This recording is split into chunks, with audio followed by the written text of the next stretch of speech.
And I also got the mini heater from Elegoo. So this seems to be very useful if you're doing this like outside in your garage or your shed, which is advisable because of the toxins, the gas that it releases. And this heats up to 25 degrees. So you can use this also in winter. So that's supposedly very useful as well and easy to install. So let's install that as well. So here we have a little user manual and the screws to attach it. Here's the little heater. So it's very small. It's quite tiny, this thing. Just a little on-off switch and then the power supply right here.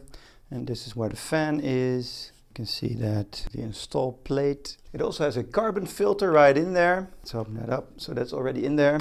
And you also get in this box 2 additional of these carbon filters. So that's pretty cool. Now installing it should be easy enough. For each of these Elegoo printers, you have this little backing plate right here, which functions as an exhaust. So we can remove this and then install our back plate on there. So let's do that. Okay, so that comes right off. Let's put that away for a second. And then we need to install this back plate right here. So you also have holes in there for the knobs right here. So this should go here on the outside, and then these knobs should go like this. Yes, so the plate should be this way up. So this way up, that should be like so. And then this can go in like so. So let's mount that one, and then on this side as well. So this has just got 2 connections instead of the 4, but I think that should be secure enough. So this way you can push the button right there, and you can also add the power supply to the back. And then secure that mini heater here with 2 screws as well. Okay, so that is nice and secure. And now you can fit that over the top. Okay, so this fits on top of here. So these 2, make sure that you can still push the button and access the power cord right here. So this should be fitted like so, this way up, it seems like so, this way up. So let's get those first screws in there. And then this one goes right here.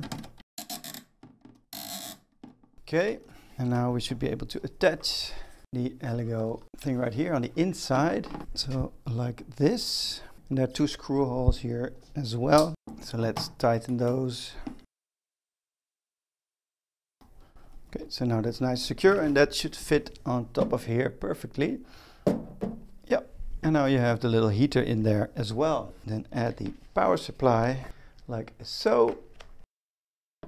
Clip that right in. And now we should be able to turn that on as well. Yep, so that is scanning the temperature too. 15, 16 degrees here, that's what it says.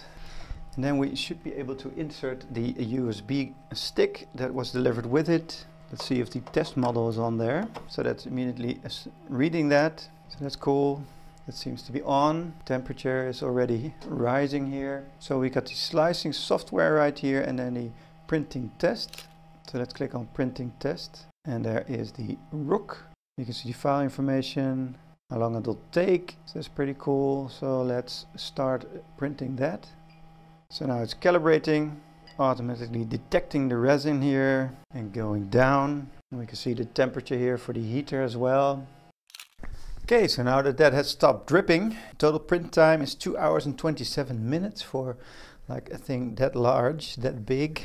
Let's take off the power supply for the heater.